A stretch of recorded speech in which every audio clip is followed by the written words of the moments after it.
OK សួស្តីអ្នកទាំងអស់គ្នាវិលត្រឡប់មកជួបជាមួយនឹងខ្ញុំបាទ J2 Studio ម្ដងទៀតហើយអញ្ចឹងនៅថ្ងៃនេះដែរយើងនឹងទៅបន្តការសម្រាយរឿង Toy Story វគ្គ4បន្តទៀតហើយបើអ្នកដែលមកថ្មីមិនទាន់បាន Subscribe សូមកុំភ្លេចជួយចុច Like និង Subscribe ឲ្យខ្ញុំម្នាក់មួយផងដើម្បីទទួលបានវីដេអូសម្រាយរឿងពីខ្ញុំបាទថ្មីបន្តទៀត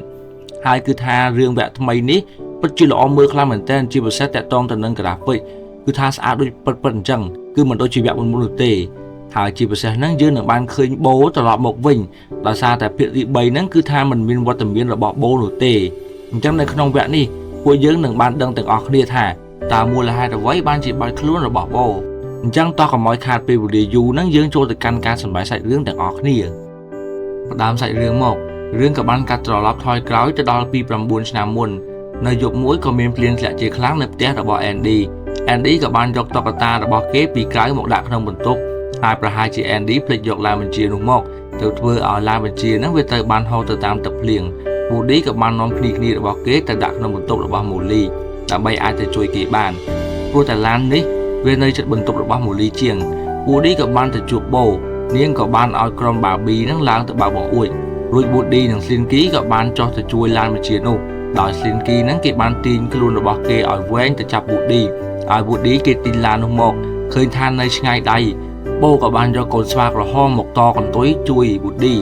រហូតអាចយកគេបានរួចក៏មានឡានមួយជិះមកពួកគេនឹងប្រញាប់ទាញចេញឲ្យលឿនព្រោះខ្លាចឡាននោះឃើញបន្ទាប់មកអ្នកបើកឡានម្នាក់នោះក៏បានចូលទៅក្នុងផ្ទះរបស់ Andy ម្ដាយរបស់ Andy ក៏បានយករបស់ដែល Molly រៀងឈប់ប្រើឲ្យទៅពូម្នាក់នឹងដែលនៅក្នុងនោះមានដូចជាអំពូលភ្លើងនិងបូមួយសេតជាមួយនឹងឡានបញ្ជាអបាយមិញនឹងឯងគាត់ក៏បានរៀបចំឲ្យវាយវ៉ាន់ដើម្បីចាក់ចេញប៉ុន្តែគាត់ក៏បានភ្លេចសោឡានគាត់ក៏បានចូលទៅយកនៅក្នុងផ្ទះរបស់ Andy Woody គេក៏បានមកតាមបូហើយគេនឹងបំរុងនឹងយកបូចូលទៅក្នុងផ្ទះវិញតែបូនាងក៏ប្រកែកថារបស់លេងទាំងអស់សុទ្ធតែត្រូវបានផ្លាស់ប្ដូរម្ចាស់ពីមួយទៅមួយក្នុងថ្ងៃណាមួយហើយពេលនេះវាដល់ពេលដែលអូននឹងត្រូវទៅរកម្ចាស់ថ្មីហើយ Woody គេមិនចង់ឃ្លាតឆ្ងាយពីបូនោះទេគេក៏រៀបចូលទៅក្នុងប្រអប់ជាមួយបូហើយតែ Andy ក៏បានចេញមកស្វែងរកគេទាំងកណ្ដាលហាភ្លៀងដែលធ្វើឲ្យ Woody គេមិនអាចទៅចោល Andy បានឡើយ Woody និងបូក៏បានមើលមុខគ្នាជាលើកចុងក្រោយរួចបុរសម្នាក់នោះទៅយកសោបានវិញរួចគាត់នឹងក៏បានមកបញ្ឆេះឡានជិះត្រឡប់ចាក់ចេញទៅវិញ Woody គេក៏បានដេកក្រោមទឹកភ្លៀងដោយសែនកំសត់ណាគេមិនកំសត់បើត្រូវបានបែកបាក់ស្នេហាហើយណាជាចុងក្រោយ Andy ក៏អាចរកឃើញ Woody កាត់មកដល់ពេលបច្ចុប្បន្នវិញតុក្កតាទាំងអស់គ្នាកំពុងតែនៅក្នុងទូហើយពួកគេកំពុងរងចាំ Bonnie នាងមកយកពួកគេទៅលេងពេលដែល Bonnie បានចូលមកដល់នាងក៏បានទៅបើកទូយកតុក្កតាមកលេងទាំងអស់តែបែរជាមិនបានយក Woody យកមកលេងទៅវិញហើយថែមទាំងដកផ្កាយរបស់គេនឹងយកទៅដាក់ឲ្យ Jessie ទៀតអ្នកនៅក្នុងនោះពួកគេក៏បានមើលមុខទៅកាន់ Woody ដោយការឆ្ងល់ Woody ក៏ធ្វើជាហាត់ប្រាណដូចជាទើបងើបពីដេកអញ្ចឹងដើម្បីកុំឲ្យពួកគេនឹងចាប់អារម្មណ៍ព្រោះថាខ្លាចខ្មាស់ពួកគេប៉ារបស់ Bonnie ក៏បានចូលមកក្នុងបន្ទប់ដើម្បីហៅ Bonnie ទៅកាន់សាលារៀនព្រោះថ្ងៃនេះគឺជាថ្ងៃដំបូងដែលនាងចូលរៀនថ្នាក់មត្តេយ្យតែ Bonnie នាងមិនចង់ទៅនោះទេព្រោះតែនាងមិនធ្លាប់ចូលសាលាមកពីមុននឹងឯងទើបនាងនឹងខ្លាចមិនចង់ទៅសាលារៀនតែនាងក៏បានសុំយកតុក្កតារបស់នាងទៅសាលាតែប៉ារបស់នាងនឹងក៏បានហាមព្រោះតែសាលារៀនមិនអនុញ្ញាតឲ្យយកតុក្កតាទៅលេងនោះទេនៅពេលដែលពួកគេចេញទៅបាត់ Woody ក៏បានចេញពីក្នុងទូទៅនិយាយជាមួយនឹងតុក្កតា Dolls អំពីបញ្ហារបស់ Bonnie ថានាងគួរតែមានតុក្កតាដាក់ទៅជាមួយដើម្បីឲ្យនាងមានអារម្មណ៍ថាមិនឯកាតែ Dolls ក៏បានប្រតិកម្ម Woody វិញថាប៉ារបស់នាងនិយាយហើយថាសាលាគេមិនអនុញ្ញាតឲ្យយកតុក្កតាទៅលេងនោះទេនាងក៏បាននាំ Woody ត្រឡប់ចូលទៅក្នុងទូវិញ Bonnie នាងក៏បានរត់ចូលមកខាងក្នុងបន្ទប់វិញរួចនាងក៏បានលួចយំឪពុកម្ដាយរបស់នាងក៏បានមកនិយាយលួងលោមនាងកុំឲ្យនាងភ័យដើម្បីទៅសាលារៀន Woody ក៏បានលបមើលឃើញថា Bonnie ជុំបែបនេះគេក៏បានលួចចូលទៅក្នុងកតារបស់ Bonnie ពេលដែលជិះតាមផ្លូវ Woody ក៏បានឃើញទឹកមុខរបស់ Bonnie គួរឲ្យកំសត់រហូតដល់ពួកគេនឹងបានមកដល់សាលារៀន Bonnie ក៏បានចូលទៅដល់ក្នុងថ្នាក់អ្នកគ្រូ Wendy ក៏បានមកស្វាគមន៍នាងមើលទៅ Bonnie នាងមានការភ័យនឹងឯងព្រោះតែវាជាថ្ងៃដំបូងរបស់នាងក្នុងការចូលសាលារៀន Bonnie ក៏បានចូលទៅនិយាយសួស្ដីដាក់ក្មេងម្នាក់តែក្មេងម្នាក់ហ្នឹងមិនបាននិយាយចូល Bonnie នោះទេពេលនេះ Bonnie នាងរត់តែសេតលើដើម Woody ក៏បានចេញពីក្នុងកតាបរបស់ Bonnie ហើយគេក៏រត់ចូលទៅក្នុងធុងសម្រាមរួចបោះ color ពីក្រោយ Bonnie ពេលដែល Bonnie អោនទៅរើសគេក៏បានយករបស់របរដូចជាស្លាបព្រាភ្នែកឈើដាក់ការ៉េមអីហ្នឹង ចេញទៅក្នុងធុងសម្រាមហ្នឹងយកទៅដាក់ទៅក្នុងតុរបស់ Bonnie ពេលដែល Bonnie នាងបានឃើញរបស់អស់នោះនាងក៏បានយកវាមកកាច់បិទធ្វើជាតុក្កតាមួយរបស់នាងរួចសរសេរឈ្មោះពីក្រោមជើងវាថា Bonnie ហើយឲ្យឈ្មោះវាថា Foggy ដល់ពេលដែលចេញពីសាលារៀន Bonnie ក៏បានយក Foggy ទៅឲ្យឪពុកម្ដាយរបស់នាងមើលហើយឪពុកម្ដាយរបស់នាងក៏បានប្រាប់ទៅ Bonnie ថានៅសប្តាហ៍ក្រោយនេះយើងនឹងទៅលេង trip Bonnie ក៏មានការសប្បាយចិត្តខ្លាំងមែនទែននាងក៏បានសុំយក Foggy ទៅជាមួយដែរប៉ារបស់នាងប្រាប់ថាកុំខ្វល់កូនមានប្រមាណយកទៅទាំងអស់ទៅរួចនាងក៏បានដាក់ Foggy ចូលទៅក្នុងកាតាបមួយសន្ទុះស្រាប់តែតុក្កតានោះវាមានជីវិតដែលធ្វើឲ្យ Woody និង J2 Studio មានការភ្ញាក់ផ្អើលជាខ្លាំងព្រោះគ្រាន់តែរបស់អញ្ចឹងសោះក៏មានជីវិតបានដែរពេលទៅដល់ផ្ទះ Woody ក៏បានត្រូវមាត់របស់គ្រប់គ្នាតែម្ដងព្រោះពួកគេនឹងគិតថា Woody ទៅបង្កបញ្ហាដល់ Bonnie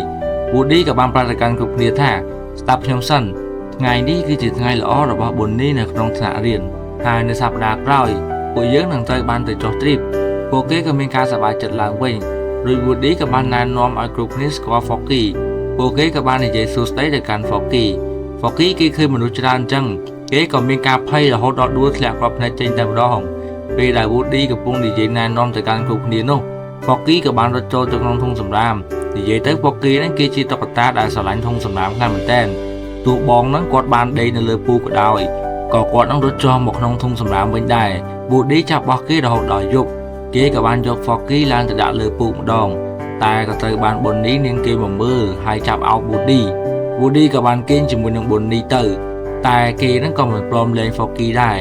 រហូតដល់ពេលព្រឹកឪពុករបស់ Bonnie ដើរចូលមកដាស់នាងដើម្បីឲ្យរៀបចំខ្លួនទៅ trip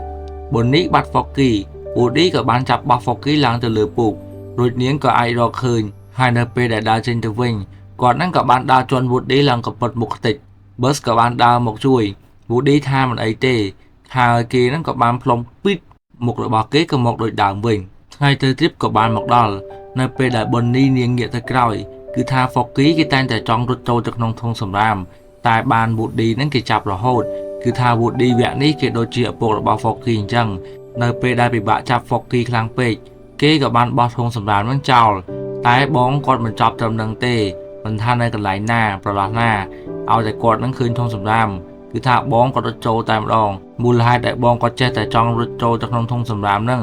ក៏ព្រោះតែគាត់នឹងត្រូវបានបង្កើតឡើងចេញពីក្នុងធុងសម្រាមនឹងឯង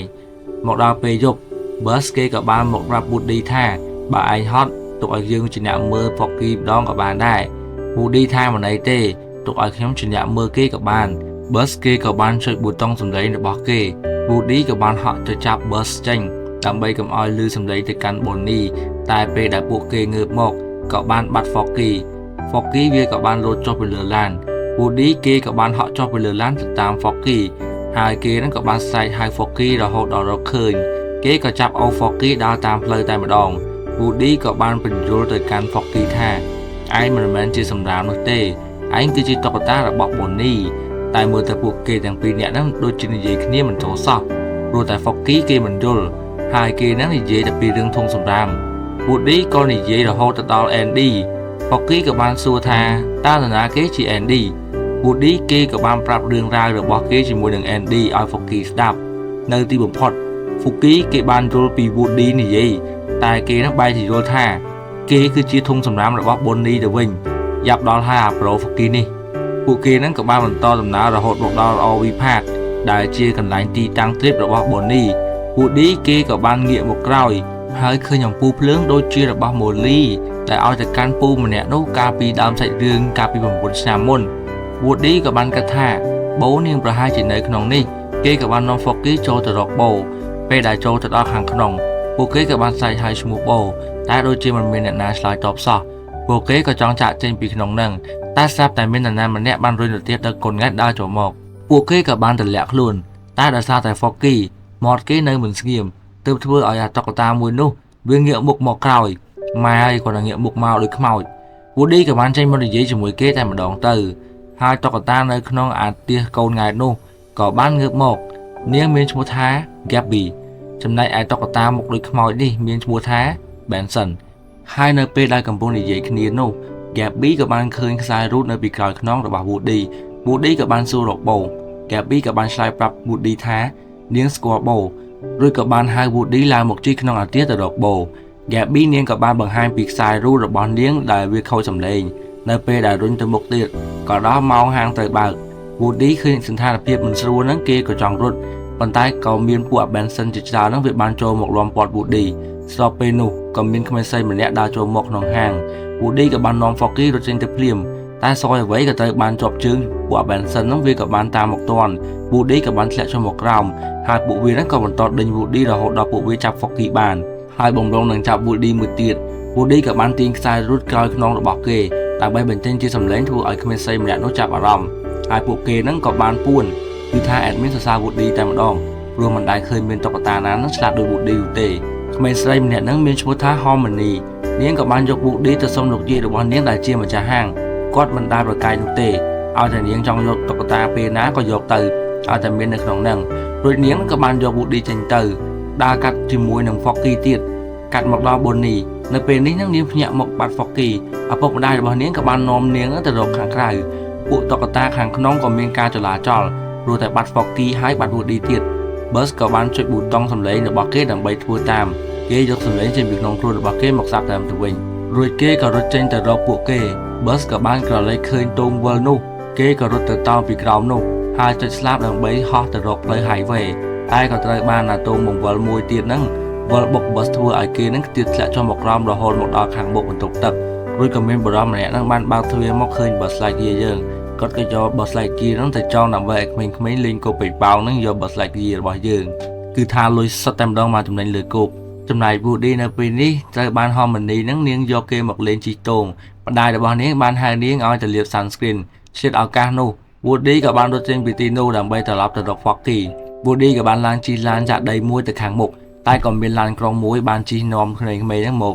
Woody ក៏ប្រញាប់រត់ទៅវិញហើយគេហ្នឹងក៏បានចូលមកកន្លែងមួយឃើញមានសុទ្ធតែជារបស់លេងរួចគេហ្នឹងក៏បានរត់ចេញព្រោះមិនចង់ឲ្យក្មេងៗហ្នឹងរត់ចូលមកលេងគេបានរួចគេហ្នឹងក៏បានប្រទះឃើញសត្វជៀមគេក៏បានរត់ដេញតាមស្រាប់តែមានក្មេងម្នាក់ហ្នឹងបានជិះតោងមកគេក៏ធ្វើជាដួលហើយក្មេងម្នាក់នោះហ្នឹងក៏បានលើក Woody ឡើងរួចក៏បានជួបជាមួយនឹងបូរបស់យើងបាទហើយក្មេងម្នាក់នោះក៏បានដាក់ពួកគេចោះបូក៏បាននាំ Woody រត់ចេញកុំឲ្យក្មេងៗឃើញដោយពួកគេនឹងរត់ពួននឹងចានចាក់ចេញពីកន្លែងនោះពួកគេទាំងពីរនាក់ពិតជាសប្បាយចិត្តខ្លាំងមែនទែនដែលបានជួបគ្នាហើយ Woody ក៏ចង់អោបបូតែបូកន្លែងតែបោះខោអាវនឹងឲ្យ Woody ហើយធ្វើឲ្យ Woody គេមិនហ៊ានអោបបូហើយស្រាប់តែមានសាច់កណ្ដុរមួយនឹងបានរត់មកបុកពួកគេតែតាមពិតទៅគឺជាឡានវិជ្ជាការពីដើមរឿងសោះហើយអ្នកដែលបើកឡាននោះគឺជាសត្វជៀមរបស់បូនឹងឯងហើយពួកគេនឹងក៏បានសួរគ្នាពីនេះពីនោះចឹងទៅព្រោះតែខានជួបគ្នានឹង9ឆ្នាំហើយមើលទៅបូនៅពេលនេះនឹងនាងបានផ្លាស់ប្ដូរខោអាវឡើងស្រស់ស្អាតខ្លាំងមែនទែនហើយនាងនឹងបានចាក់ចេញពីកន្លែងដែលនាងនៅមកនៅទីនេះអស់រយៈពេល7ឆ្នាំមកហើយនាងក៏បានណែនាំកូនតុក្កតាតូចមួយឲ្យស្គាល់ Woody ហើយតុក្កតាតូចនឹងមានឈ្មោះថា Giggle នាងឃើញ Woody មានកាយដូចជាប៉ូលីសអញ្ចឹងវាដូចជាទៅគ្នាជាមួយនឹងនាងព្រោះតែឯកសណ្ឋានរបស់នាងនឹងគឺជាប៉ូលីសស្រាប់នាងក៏ទៅស្វាគមន៍ Woody បានយ៉ាងកក់ក្ដៅបន្ទាប់មកក៏មានតុក្កតាតូចៗ3នាក់នេះយកដំណឹងមកប្រាប់បូថាមានក្មេងៗជាច្រើនបានមកលេងនៅទីនេះប្រហែលជា20ទៅ30នាក់អស់តែធ្វើឲ្យពួកគេសប្បាយចិត្តខ្លាំងមែនទែនហើយក៏នឹងឲ្យ Woody យល់ពីជីវិតរបស់ពួកគេដែលនៅកន្លែងនេះនិយាយទៅតុក្កតាដែលនៅខាងបូនេះគឺពួកគេនឹងគ្មានម្ចាស់នោះទេព្រោះពួកគេនឹងគឺជាតុក្កតាដែលគេដាក់ទុកឲ្យក្មេងៗមកលេងបានគ្រប់គ្នានៅសួនមួយអញ្ចឹងណាហើយ Woody នឹងក៏បានប្រាប់ទៅកាន់បូថាខ្ញុំមិនអាចនៅទីនេះបាននោះទេព្រោះតែខ្ញុំនឹងមានម្ចាស់ហើយដែលជា Bonnie បូនាងក៏បានភ្ញាក់ផ្អើលព្រោះតែនាងស្មានថា Woody ទៅម្ចាស់គេលែងត្រូវការហើយបានជាគេនឹងយកមកដនេតចោលនៅទីនេះ Woody ក៏បានសុំឲ្យបូនឹងនាងជួយគេនឹងទៅយក Foggy ដែលនៅក្នុងហាងវត្ថុបុរាណមួយបូនាងក៏ប្រកែកថានាងមិនអាចជួយជូនទៅកាន់ហាងនោះបានទេព្រោះតែនាងធ្លាប់នៅក្នុងហាងនោះអង្គុយនៅលើទូដែលដាក់តាំងសុទ្ធតែរបស់របរនឹងមានធូលីដីអស់រាប់ឆ្នាំទៅហើយ Woody ក៏បានសុំអង្វរបូឲ្យជួយគេម្ដងទៅព្រោះតែ Bonnie នាងត្រូវការ Foggy ខ្លាំងណាស់ Woody ក៏ធ្វើជានិយាយរឿងចាស់ៗរបស់បូប្រាប់ទៅកាន់ Giggle ថាបូនាងធ្លាប់ជាតុក្កតាដែលមានម្ចាស់ឈ្មោះថា Molly ហើយ Molly នឹងនាងមិនដែលចូលចិត្តលេងនៅតុក្កតាណានោះទេតែនៅថ្ងៃមួយហ្នឹងពេលដែល Molly នាងបានយកបូមកលេង Molly តែងតែនៅជាមួយបូហើយគេងអោបបូដល់យប់បូនាងក៏លួចញញឹមហើយនាងក៏យល់អារម្មណ៍របស់ Woody ចំពោះ Bonnie នាងក៏ព្រមជួយ Woody គេសប្បាយចិត្តខ្លាំងណាស់ក៏បានទៅចាប់អោបបូនៅទីបំផុតគឺថាអោបទាល់តែបានរបស់គេពួកគេនឹងក៏ចាប់ផ្ដើមនាំ Woody ឡើងឡានទៅដំណើរទៅភ្លាមៗកាត់មក Foggy នៅពេលនេះគេត្រូវបាន Benson នឹងយកដៃរបស់គេមកគុំឲ្យវិញ Gabby ក៏បានប្រាប់ទៅកាន់ Foggy ថាឯងមិនបាត់ភ័យទេ Woody នៅមករកឯងវិញ Harmony នាងដើរចូលមក Gabby ក៏បាននាំ Foggy ទៅមើល Harmony ដែលតាមពិតទៅ Gabby នាងឃើញ Harmony មកលេងក្នុងហាងរាល់ថ្ងៃនាងក៏ចង់ខ្លាចទៅជាតុក្កតាមួយរបស់ Harmony តែដោយសារតែនាងខូចសម្លេងទើបនាងមិនហ៊ានឲ្យ Gabby នាងមកឃើញហើយនាងថែមទាំងគូររូបរបស់នាងជាមួយនឹង Harmony ដាក់ក្នុងសៀវភៅទុកមើលទៀតផង Foggy នៅពេលដែលបានឃើញអញ្ចឹងគេក៏ចាប់ផ្ដើមយល់អារម្មណ៍របស់ Gabby ក៏បានសួរនាំ Foggy ពីរឿងរ៉ាវរបស់ Woody ហើយ Foggy គេក៏បានរាយរាប់ប្រាប់ Gabby ខ្ទេចដឹងមិនមកទេ Woody ចាំមើលទៅកាត់មកដល់ Bus វិញគេកំពុងតែស្រាយខ្លួនចេញតែស្រាយមិនរួចហើយក៏មានតុក្កតា2នាក់ដែលគេផលិតវាមកឲ្យជាប់គ្នាតែម្ដងវាក៏បាននិយាយឌឺទៅកាន់ Bus ហើយថែមទាំងធាក់ក្បាល Bus របស់យើងនឹងមកជើងលេងនឹងសប្បាយចិត្តទៀតផង Bus គេក៏បានបើកមុខកញ្ចក់របស់គេធ្វើឲ្យជើងរបស់វានឹងជាប់ជាមួយនឹងមួករបស់គេហើយអាចឲ្យគេនឹងរើខ្លួនចេញពីខ្សែចំណងមួយនោះបានបន្ទាប់មក Bus ក៏បានរត់ចេញទៅស្វែងរក Woody ឥឡូវនេះ Woody កំពុងតែជិះឡានជាមួយនឹង Bo ទៅរកហាងវត្ថុបុរាណដែល Foggy នឹងកំពុងតែនៅជាប់ក្នុងនោះតែជាមរបស់នាងនឹងជិះមិនប្រយ័ត្នក៏ធ្វើឲ្យរ៉េចង្កូតនឹងខ្ទាតចូលទៅខាងក្រោមកន្លែងក្មេងលេង Bo ក៏បានហុចដៃជួយលើក Woody តែដៃរបស់នាងនឹងក៏បានដាច់ដែលធ្វើឲ្យ Woody នឹងគេស្រែកភ័យយកតែម្ដងតែ Bo នាងសើចសប្បាយធម្មតាហើយប្រាប់ទៅ Woody ថាមិនដែរនោះទេព្រោះថាខ្ញុំនឹងមានស្កុតបដៃរបស់ខ្ញុំហើយបន្ទាប់មកពួកគេនឹងនាំគ្នាឡើងទៅលើរួច Bo ក៏បានចង្អុលបង្ហាញទៅ Woody អំពីហាងមួយនោះរួចពួកគេនឹងក៏ប្រញាប់ឡើងទៅលើទៀត Woody ក៏បាននិយាយទៅកាន់ Bo ថាខ្ញុំស្មានតែ Bo ឯងនឹងទៅនៅជាមួយនឹងម្ចាស់ថ្មីបាត់ទៅហើយ Bo នាងក៏បាននាំ Woody មកខាងលើហើយបង្ហាញពីទេសភាពដ៏ស្រស់ស្អាតនៅកន្លែងក្មេងលេងមួយនេះបើកន្លែងទាំងអស់នេះស្អាតចឹងហើយចាំបាច់អីត្រូវទៅនៅជាមួយនឹងម្ចាស់ថ្មីធ្វើអីកន្លែងហ្នឹងចង់បានន័យថាតុក្កតាដែលនៅក្នុងកន្លែងមួយនេះគឺពួកគេមិនមែនជាកម្មសិទ្ធិរបស់ក្មេងអ្នកណាម្នាក់ទេគឺពួកគេហ្នឹងជារបស់សាធារណៈក្មេងណាដែលមកលេងហ្នឹងក៏លេងទៅហើយពួកគេហ្នឹងមិនចាំបាច់ភ័យថាត្រូវបរិច្ចាគនៅពេលដែលម្ចាស់របស់ពួកគេហ្នឹងធំពេញវ័យនោះទេជាក់ស្ដែងដូចជា Andy ចឹងគឺថានៅពេលដែលគេធំទៅគេនឹងមិនអាចនៅលេងជាមួយនឹងរបស់លេងដូចកាលពីគេនៅក្មេងទៀតនោះទេពួកគេក៏បានរត់សម្ដៅទៅហាងមួយនោះ Bus ក៏លេចមើលទៅលើក៏បានឃើញ Woody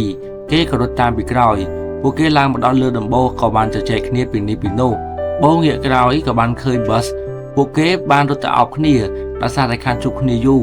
តែ Bus ក៏បានត្រូវបានអតុក្កតា2នាក់ហ្នឹងវារត់មកបុកធ្លាក់ទៅក្រោមរួចពួកវាហ្នឹងក៏បានវាយ Bus ទៀត Woody ក៏បានដើរមកខាត់រួចគេហ្នឹងក៏បានប្រាប់ទៅកាន់ពួកវាថាខ្ញុំមានម្ចាស់ដែលមានឈ្មោះថា Bonnie ដូច្នេះពួកឯងដោះលែង Bus ហើយមកជាមួយពួកយើងមកយើងនឹងយកពួកឯងហ្នឹងទៅនៅជាមួយនឹង Bonnie ពួកវាហ្នឹងក៏សប្បាយចិត្តហើយដើរបណ្ដាលហ្នឹងជាបទចម្រៀងតាមផ្លូវបណ្ដាលកាន់មក Jessie វិញនៅពេលនេះនាងស្វែងរក Foggy សពគ្រប់អស់ហើយតែនៅតែរកមិនឃើញសោះរួចឲ្យពុកម្ដាយរបស់នាងហ្នឹងក៏បាននាំនាងចេញទៅរកខាងក្រៅក្រែងលោកបានរកឃើញហើយបើសិនជារកមិនឃើញនោះពួកគេនឹងត្រូវចាក់ចេញនៅពេលនេះពួកតុក្កតាទាំងអស់ក៏នាំគ្នាភ័យព្រោះ Woody និង Bus មិនទាន់បានមកវិញនោះទេ Jessie នាងក៏នឹកឃើញវិធីមួយគឺនាងយកដៃគោលទៅបន្ធូរកង់ឡានដែលធ្វើឲ្យបង្អាក់ពេលវេលាបានមួយតង់ទៀតនៅពេលនេះពួកគេក៏បានចូលមកដល់ក្នុងហាងមួយនោះតាមដំបូលខាងលើដោយ Bo នឹងជាអ្នកនាំផ្លូវពួកគេដើរលបលបមកដល់កន្លែងដែល Foggy កំពុងតែនៅក្នុងនោះហើយយើងក៏បានឃើញថាមានអ្នកយាមនៅទីនោះជាច្រើនដែលពួកវាសិតតែជាអតុក្កតា Benson ប៉ុន្តែរឿងដែលចម្លែកមួយទៀតហ្នឹងគឺថាមានសត្វឆ្មាមួយក្បាលដែលវានឹងកាចខ្លាំងមែនទែនឲ្យតែតុក្កតាណាដែលវាបានឃើញនោះវារំខាំត្របាក់តុក្កតានោះខ្ទេចសល់តែសម្លេងនោះទេ Woody ក៏បានសួរថាតើមានផ្លូវណាដែលអាចចូលទៅបានអត់ Bo ក៏បានចង្អុលប្រាប់ពីផ្លូវដែលអាចឲ្យពួកគេនឹងចូលទៅបានស្របពេលនោះ Bonnie និងម្ដាយរបស់នាងក៏បានដើរចូលមកក្នុងហាងនៅពេលដែល Woody ឃើញ Bonnie Woody ក៏បានរត់ទៅរក Foggy តាមផ្លូវក្រោមនឹងតែម្ដងប៉ុន្តែ Foggy មិនបានបែរមុខមកក្រោយឃើញ Woody នោះទេ Bo នាងក៏បានទាញ Woody ចុះមកក្រោមរួចប្រាប់ Woody ថាឲ្យធ្វើទៅតាមគម្រោងការពេលដែលពួកគេដើរចេញទៅវិញក៏ត្រូវបានពួក Benson នឹងចុះមករារាំងផ្លូវរបស់ពួកគេអតុក្កតា Benson មួយនឹងវាក៏ចាប់ Woody រត់តែក៏ត្រូវបានជាមរបស់ Bo នឹងហក់ហាំវាដើម្បីជួយ Woody តែវានៅតែមិនព្រមលែង Woody Bo ក៏បានគប់មួយឈើច្រត់របស់នាងនឹងធ្វើឲ្យឈើនៅជិតនោះធ្លាក់មកតាក់ជើងរបស់ Benson រួចក៏បានខ្ទាត Woody នឹងឡើងទៅលើទូរស័ព្ទសម័យមុនហើយធ្វើឲ្យឮសំឡេងដល់នារីម្នាក់នាងក៏បានងាកមកក្រោយរួចក៏បានឃើញថាមានតុក្កតាមួយដែលជា Woody នឹងឈរកាន់ទូរស័ព្ទនាងមិនបានខ្វល់ជាមួយនឹង Woody នោះទេរួចនាងក៏បានដើរចេញទៅ Bo នាងឃើញថាជាមរបស់នាងនៅជាប់ក្រោយខ្នងរបស់អតុក្កតា Benson នាងក៏បានរត់ដេញតាមអតុក្កតា Benson មួយនោះតែនាងមិនអាចដេញតាមវាទាន់នោះទេរួចក៏បាត់ស្រមោលវាឆឹង Woody ក៏បាននិយាយសុំទោសទៅកាន់ Bo តែបូនាងពិតជាខឹង Woody ខ្លាំងមែនទែនដែលគេនឹងមិនព្រមស្ដាប់នាងសោះធ្វើឲ្យមានរឿងរញ៉េរញ៉ៃបែបនេះចំណែក3អ្នកនេះវិញពួកគេនឹងកំពុងតែពិភាក្សាគ្នាថាតើត្រូវធ្វើយ៉ាងដូចម្តេចដើម្បីយកសោមួយនោះចេញពីលោកយាយមួយនោះឲ្យបានព្រោះថាបើសិនជាពួកគេគ្មានសោនោះទេនោះនឹងមិនអាចចូលទៅជួយ Forky បាននោះទេពួកគេក៏ចាប់ផ្ដើមលេខគម្រោងការទី1គឺពួកគេធ្វើជាតុក្កតាឲ្យខ្ជូតដើម្បីឲ្យលោកយាយម្នាក់នោះមកយកពួកគេហើយពួកគេនឹងហក់កន្ទប់លើលោកយាយតែម្ដងប៉ុន្តែ Bus និងតុក្កតាពណ៌លឿងនោះមិនយល់ស្របនោះទេ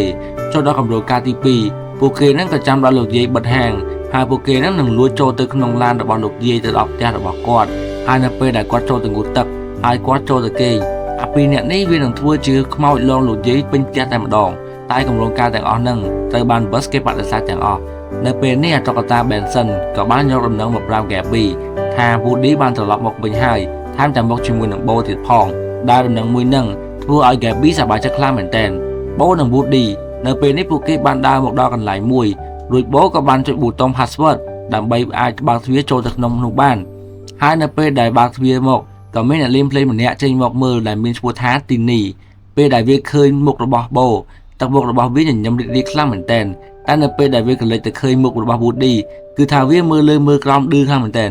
នៅពេលដែលចូលទៅដល់ខាងក្នុងសភាពនៅខាងក្នុងហ្នឹងប្រៀបដូចជាកំពុងតែនៅក្នុងក្លឹបអញ្ចឹងគឺថាមានអ្នករាំមានអ្នកភ្លេងយ៉ាងសប្បាយចិត្តតែម្ដងគោលដៅរបស់ពួកគេមកក្នុងនេះគឺដើម្បីស្វែងរក Duke ហើយនេះគឺជា Duke ដែលគេបានបង្ហាញខ្លួនចេញមកគឺថាចេញមកដូចជាតារាអញ្ចឹង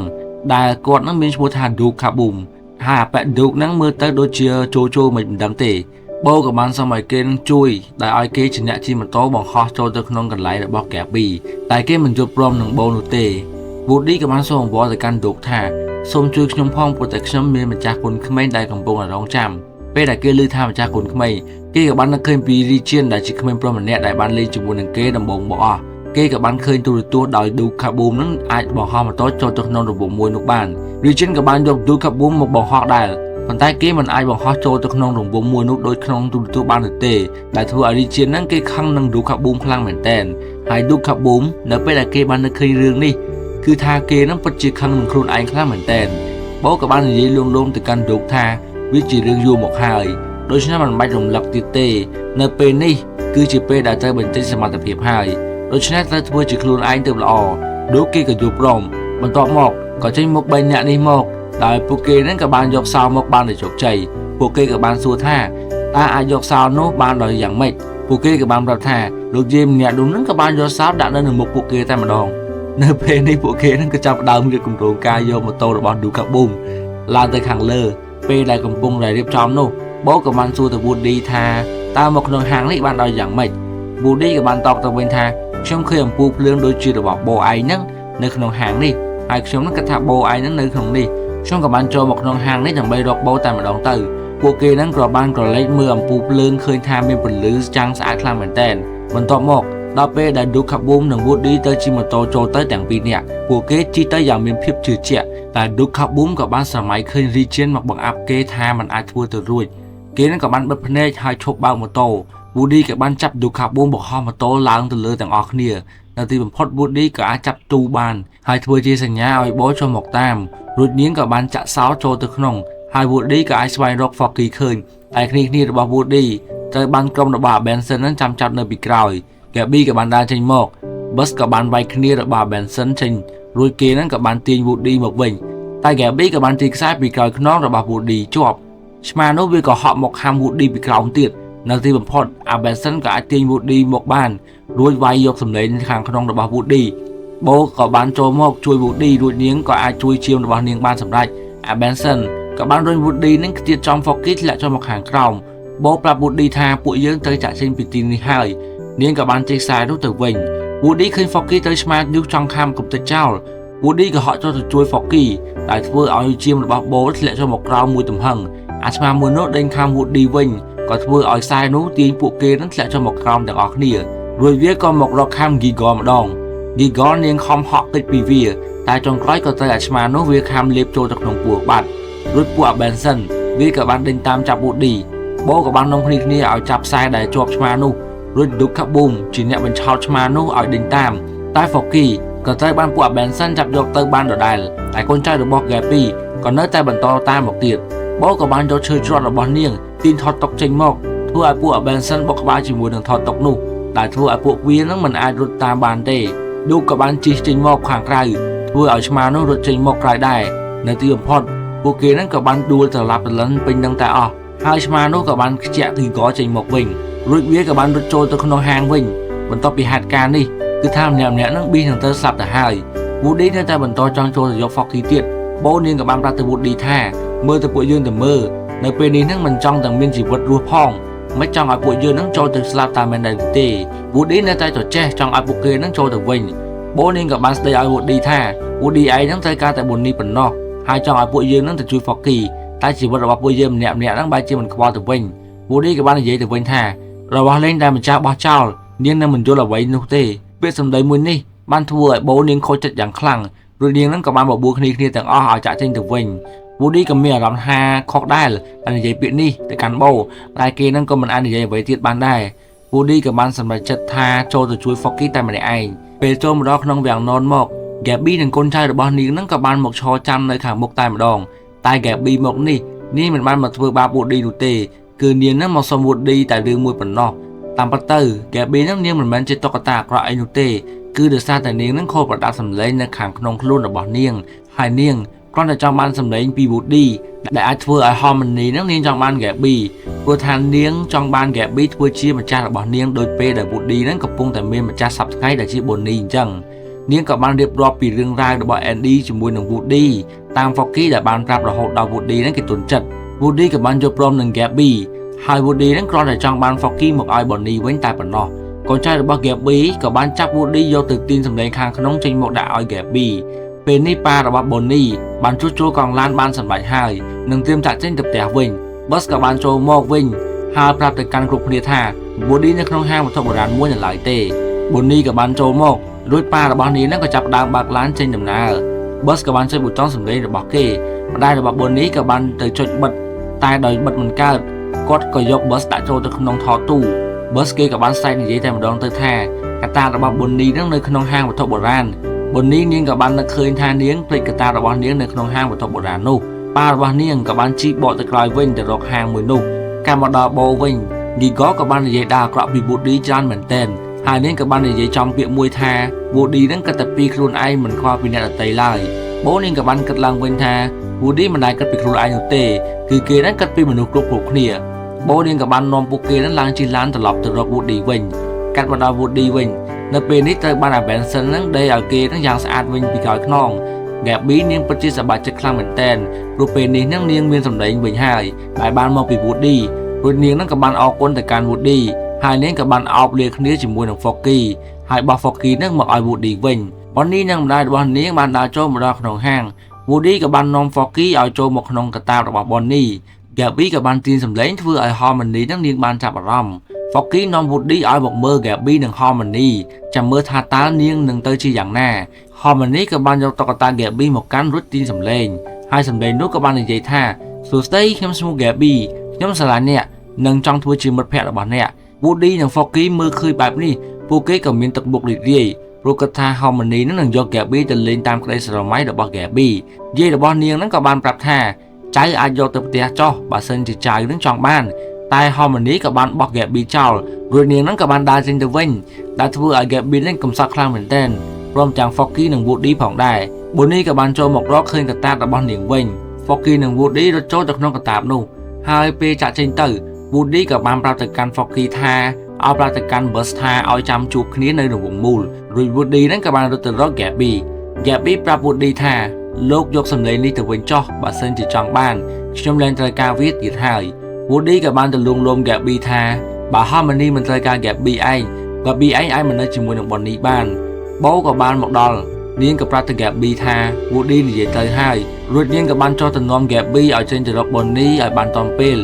នេះ Foggy ក៏បានប្រាប់គ្រប់គ្នាឲ្យទៅរក Woody នៅរង្វង់មូលពួកគេនឹងក៏រកនឹកវិធីធ្វើយ៉ាងម៉េចទើបអាចទៅរួចចំណែកឯខាង Gabby វិញនៅពេលដែលលោកយាយគាត់ចេញទៅបិទទ្វារហាងពួកគេនឹងក៏នាំគ្នាចាក់ចេញទៅដោយជាអាទិសកូនង៉ែតនេះហើយក៏បានបុកជាមួយនឹងដៃធ្វើឲ្យដួលនៅទីនោះនារីម្នាក់ហ្នឹងគាត់ខំរត់ទៅមើលពេលដែលទីមកគឺឃើញថាជាតុក្កតា Benson គាត់ហ្នឹងក៏បានស្រែកមួយទំហឹងតែម្ដងកាត់មកខាងនេះវិញ Tracy ហ្នឹងក៏បានធ្វើជានិយាយសម្លេង GPS ថាឲ្យបត់ស្ដាំដោយមាន bus ហ្នឹងជាអ្នកមើលពីលើចំណែកក្រុមពួកគេហ្នឹងក៏បានឡើងទៅលើកន្ត្រកមួយដ៏ខ្ពស់ហើយបេសកកម្មមួយនេះគឺត្រូវឲ្យ Duka Boom គេជាអ្នកជិះម៉ូតូបខុសទៅតែ Duka Boom ហ្នឹងគេនៅតែមិនទាន់ហ៊ាននៅឡើយទេព្រោះតែគេហ្នឹងមិនដែលធ្វើពីមុនមក Woody ក៏បាននិយាយលើកទឹកចិត្តទៅកាន់ Duka Boom គេក៏មានកម្លាំងចិត្តអាចជិះទៅបានតែគេហ្នឹងសុំជិះដោយបិទភ្នែករួចគេហ្នឹងក៏បានជិះបង្ហោះចេញទៅងើបឈរប្រឡែងដៃលយខ្លាំងមែនទែនហើយនៅទីបំផុតគេក៏អាចទៅក្នុងប្រឡោះនោះបានតែគេហ្នឹងអាឡែងតែបិទភ្នែកក៏ទៅបុកនឹងដែកមួយនោះតែមិនអីនោះទេគេក៏អាចងើបឡើងមកវិញបានហើយជិះម៉ូតូប្រកខ្សែជុំវិញដែកនោះបានដោយជោគជ័យរួចគេក៏ចាប់ផ្ដើមឡើងជិះខ្សែនោះដើម្បីចុះមកខាងប៉ារបស់ Bonnie នេះវិញដោយពិបាកនិយាយជាមួយខ្លាំងពេកហ្នឹងតុក្កតាសេះសនោះក៏បានមកទាញហ្គាសទាញហ្វ្រាំងដែលធ្វើឲ្យមានភាពរញ៉េរញ៉ៃពេញផ្លូវខាង Gabby នេះក៏រត់មកជិតដល់កន្លែងជួប Gabby ក៏បានទៅអឺតមើលទៅខាងក្រោមហើយនាងក៏បានឃើញក្មេងស្រីម្នាក់ដែលនាងនឹងកំពុងតែយំមើលទៅនាងនឹងប្រហែលជាកំពុងតែបង្វេកបាត់ឪពុកម្ដាយរបស់នាងដែលមានន័យថា Gabby ចង់នៅជាមួយនឹងក្មេងម្នាក់នេះមិនបាច់ទៅនៅជាមួយនឹង Bonnie នោះទេពួកគេក៏បានរៀបគម្រោងការថ្មី Gabby នាងកំពុងភ័យព្រោះថានាងខ្លាចក្មេងស្រីម្នាក់នោះមិនយកនាងនឹងទៅលេងដូចជា Harmony ពួកនេះក៏បាននិយាយលើកទឹកចិត្តទៅកាន់ Gabby រួចតុក្កតាពីរនាក់នេះហ្នឹងក៏បានបោះកូនបាល់ធ្វើឲ្យក្មេងស្រីម្នាក់ហ្នឹងគាត់ងាកទៅតាមបាល់នោះរួចក៏បានឃើញ Gabby ហើយនាងហ្នឹងក៏បានយក Gabby ចេញទៅរួចក៏បានសុំប៉ូលីសនៅទីនោះជួយស្វែងរកម្ដាយរបស់នាងហើយនាងក៏អាចរកឃើញឪពុកនិងម្ដាយរបស់នាងវិញរួចពួកគេហ្នឹងក៏បានត្រឡប់ទៅវិញជាមួយនឹង Gabby មើលទៅទឹកមុខរបស់ Gabby នាងពិតជាមានក្តីសោកខ្លាំងណាស់ដែលនាងមានម្ចាស់បែបនេះពួកគេនៅខាងលើនេះវិញឃើញហើយម្នាក់ក៏សប្បាយចិត្តដូចគ្នាខាងម្ដាយឪពុករបស់ Bonnie នេះក៏ត្រូវបានពួកតុក្កតាហ្នឹងកោរហូតជិះមកដល់កន្លែងរង្វង់មូលតែក៏ត្រូវបានប៉ូលីសមកចាប់សួរនាំ Bus ក៏បានហៅគ្រប់គ្នាឡើងទៅខាងលើដំបូលដើម្បីទទួល Woody ហើយឲ្យ Foggy ជាអ្នកចុចកន្លឹះធ្វើឲ្យឪពុករបស់ Bonnie ហ្នឹងត្រូវឈឺក្បាលជាមួយនឹងឡានមួយនេះតែម្ដង Bus ក៏បានរត់ឡើងមកហៅ Woody តែមើលទៅទឹកមុខរបស់ Woody ក៏មានភាពកំសត់បូជាមួយនឹង Woody ពួកគេហ្នឹងក៏ពិបាកនិយាយជាមួយនឹងគ្នាណាស់ម្នាក់ហាមមាត់និយាយមិនចង់ចេញនោះទេព្រោះមើលទៅពួកគេហ្នឹងដូចជាមិនចង់បែកគ្នាម្ដងទៀតនោះទេកន្លែងហ្នឹងពិតជាកំសត់ខ្លាំងមែនតើបូនាងក៏បានសក់ទឹកភ្នែករួចរត់ទៅអោប Woody ជាលើកចុងក្រោយមើលទៅពួកគេហ្នឹងពិតជាអាឡាអាឡៃគ្នាខ្លាំងមែនតើ Woody ក៏បានដើរចាក់ចេញទៅទាំងទឹកមុខអាឡាអាឡៃ Bus ឃើញទឹកមុខរបស់ Woody គេក៏យល់ពី Woody ហើយគេហ្នឹងក៏បានប្រាប់ទៅកាន់ Woody ថា Woody អញលះបង់ច្រើនណាស់ដើម្បី Andy និង Bonnie ឥឡូវនេះគួរទៅដល់ពេលដែលចាប់ផ្ដើមជីវិតថ្មីសម្រាប់ខ្លួនឯងហើយ Bonnie នាងនឹងមិនមានបញ្ហាអ្វីនោះទេព្រោះនាងមានពួកយើងនឹង Foggy ហើយ Woody គេក៏បានរត់បកក្រោយទៅរកបូក៏រត់មករក Woody ហើយឲ្យគ្នាទាំងមានក្តីសោកគ្រប់គ្នាក៏បានឡើងមកខាងលើពួកគេឃើញបូ Jessie ក៏បានរត់មកអោបបូហើយម្នាក់ហ្នឹងក៏មានការនឹករលឹកទៅកាន់បូគ្រប់គ្នា Woody ក៏បានប្រគល់ផ្កាយរបស់គេហ្នឹងទៅឲ្យ Jessie ហើយពួកគេហ្នឹងក៏បានរត់មកអោប Woody ជាលើកចុងក្រោយហើយចុងក្រោយនោះគឺជា Bus របស់យើង Bus របស់យើងក៏បានទៅអោប Woody ជាលើកចុងក្រោយដូចគ្នាចំណែកឯ Foggy ក៏បានឡើងមកអោប Woody ផងដែរមើលទៅ Foggy ឥឡូវរៀងចេះដឹងច្រើនជាងមុនរួចនៅទីបំផុតពួកគេហ្នឹងក៏បានជិះឡានចាក់ចេញទៅយើងក៏បានឃើញបូនិង Woody បាននៅជាមួយគ្នាពិតជាមានក្តីសុខខ្លាំងមែនតើរួចពួកគេហ្នឹងក៏បានរត់ប្រឡែងគ្នាឡើងទៅខាងលើដើម្បីមើលឡានរបស់ពួកគេហ្នឹងចាក់ចេញទៅហើយរឿងរបស់យើងក៏បានកាត់បញ្ចប់ដោយ Happy Ending អរគុណទៅដល់អ្នកទាំងអស់គ្នាសម្រាប់ការទស្សនាយើងនឹងជួបគ្នានៅវីដេអូក្រោយបន្តទៀតបាយបាយជប់